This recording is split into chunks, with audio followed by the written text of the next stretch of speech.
You know, being involved in the Langley has just been such a pleasure all these years, and I get to meet some of the most famous people and what turns out to be the nicest people I've ever met. Nancy Lopez, it's just a thrill having you here. Thank you. You know, you said something, I shook my head, I couldn't believe it. You haven't played Pebble Beach since you were 15 years old. That's right. It's been a long, long time. I was invited by Mr. Crosby, me and another amateur player, to play in the Bing Crosby. And that was a long time ago. Mm-hmm. And when I came, I remember how wonderful it was because my mom and dad were here too. They had never been here. And to be able to play the course, I didn't remember, you know, I've played Cypress in the last couple of days in Monterey and didn't really remember a lot of the holes, but it's funny how deja vu, I remembered a few shots, just standing there, you know, shooting to a target. Mm-hmm. So it was really nice to come back, being honored here with the Langley Award, and then saying, wow, I can go back to Pebble and play a few times, at least a few of the courses. You know, when you think about it, Northern California golf, it stacks up with anywhere in the world, I would think. It's wonderful. At the used to be Dinah Shore, we have a junior event that we have done the last few years. I was able to be a part of it this year. During that event, we players of the past that won the Nabisco event were captaining some of the junior golfers.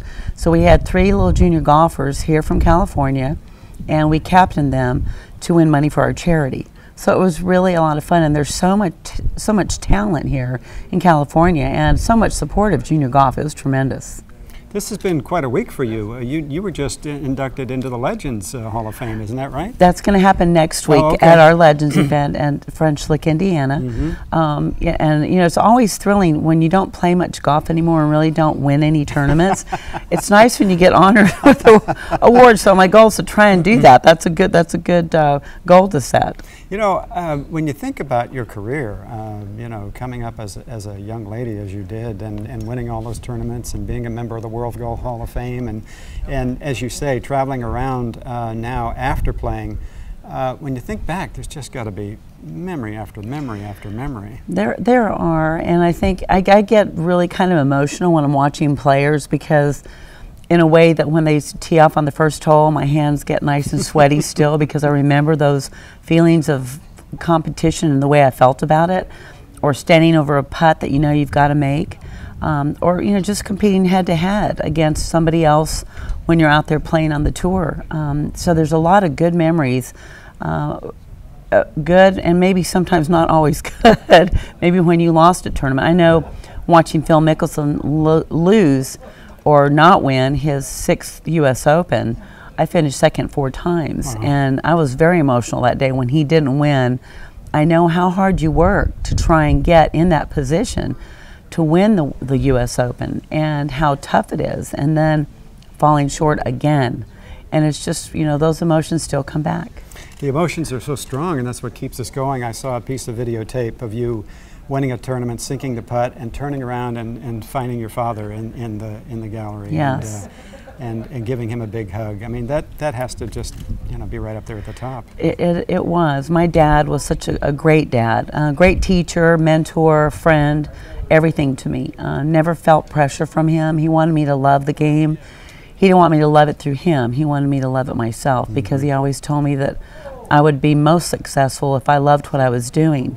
As a matter of fact, I'm writing a book, and I talk a lot about my dad and how he was as a teacher, but also as a human being, and all the positive things that he gave to me in my life and in my golf career. Because I really, truly believe without him, I wouldn't have been as successful.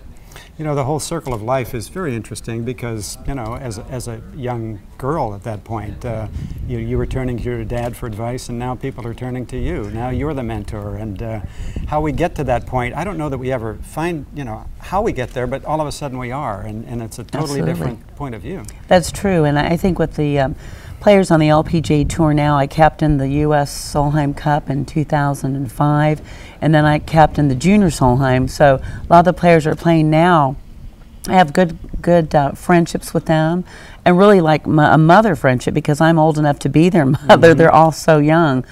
And I still relate because I have 3 daughters, and one is 22, that's my youngest. And so I feel like I still know what's cool, what's not cool. And so they really trust me with their feelings and their emotions and when they're playing the game. And I hope that through me they can get a lot of positive feedback, because I'm showing them what my dad taught me, which is always positive, and to never give up, and to play the game with love and respect, and to just go out there and have fun, because my dad always said play happy, and that was my goal all the time. And that helped me get through a bad round of golf when I wasn't playing well. You know, I wanted to shoot 1 or 2 over, so I still had an opportunity to win the tournament. But you know, when you get angry internally and you're mad and you look mad and frustrated, then it shows in your golf game. And my dad always taught me not to do that. And I think that's what made the difference sometimes when the pressure was on and I saw other players falling apart. I tried to stay the same with my emotions, and they didn't change much. And what a great role model. I mean, I find myself hitting a ball into the weeds, and I just laugh, and people look at me like I'm crazy. What are you going to do, right? My dad always said, just, you know, if you have a backswing, you have a chance. So, you know, just keep hacking if you have to. So the game is at a position where, you know, we're losing more players than we're gaining. So obviously the whole notion of juniors and women and disabled even, that's where the new players are coming from. What do you feel about the game, and where are we, and how do we get to another point? Well, we really need to get people out on the golf course and make them realize it is a special place to be on the golf course. You know, there are so many women now that are starting to play the game because it does bring something to maybe the job that they're in. It brings them more opportunity. But I think what happens as a woman, I'm trying to reach out to women most of all, is because they feel like they just don't have time to play the game and learn it. And all I can tell them is, ladies, you know, we always kind of put our feelings, our emotions, our health on the back burner, and we're always taking care of everybody else. But for you to be a better wife, mother, whatever you want to be, you need to take time for yourself. So I'm coming from another angle to tell them it's okay to take a couple hours, go to the golf course. It's a beautiful place to be. Smell the green grass, enjoy the sunshine, and just take some time for yourself. You don't have to play 9 holes. You don't have to play 18 holes. You can go out, hit balls. You can go play 3 holes if you want. Because I think what happens in this world, we're so busy anymore that you don't have 4.5 hours to play golf, so people just decide, well, I'm not going to go play. Right. But once they get out there and they find peace in what they're doing, I'm encouraging women to do that, because I learned that I needed to take time for myself. I raised 3 daughters and just adore them.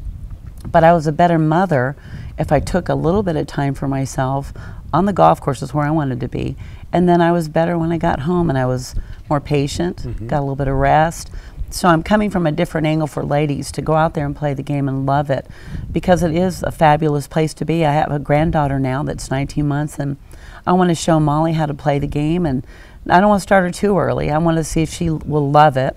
Not necessarily to play professional golf, but amateur golf is great. And for me to be able to watch her one day maybe play in the U.S. Junior Championship would be fantastic for me. That would come full circle, wouldn't it? Yes, it would.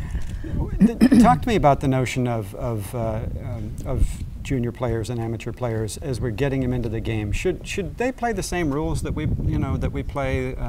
Certainly tournament golf, but regular Saturday afternoon tee times. Or should it be a different game for them just to get them involved? Well, I think that we need to get junior golfers involved, but if they want to, give them a chance to play with other junior golfers. For sure not make the golf courses so long that they don't even understand what a green and regulation means. I know if I start Molly playing, I just want to walk with her on the golf course, take her to the first green, kind of just meander there, let her putt a little bit, let her get excited about seeing the ball go in the hole, and kind of start backwards. Right. Just let her enjoy what golf is all about. It's not always about just hitting a great shot. It's what you're surrounded by and the peace that you feel on the golf course, which I have always felt, and I love it, and I still love it. So if I want to start her playing golf, that's what I want to do, is let her love what she's surrounded with, find peace in it, and then get excited about hitting that golf ball. Because I think, everybody plays golf, or everybody that does play golf, that one good shot, they can hit 85 terrible shots, but if they hit that one good shot, they're so excited to come back the next day. Right. And if we can just, junior golf, they've got to love it. We can't force them to play. I think a lot of times I see now in this day and time, parents really forcing their kids to play the game. Yeah, they play it and they compete, and they may never love it, I'm not sure, but because I always did. But, you know, let them play because they want to, and let them love the game because they want to love it.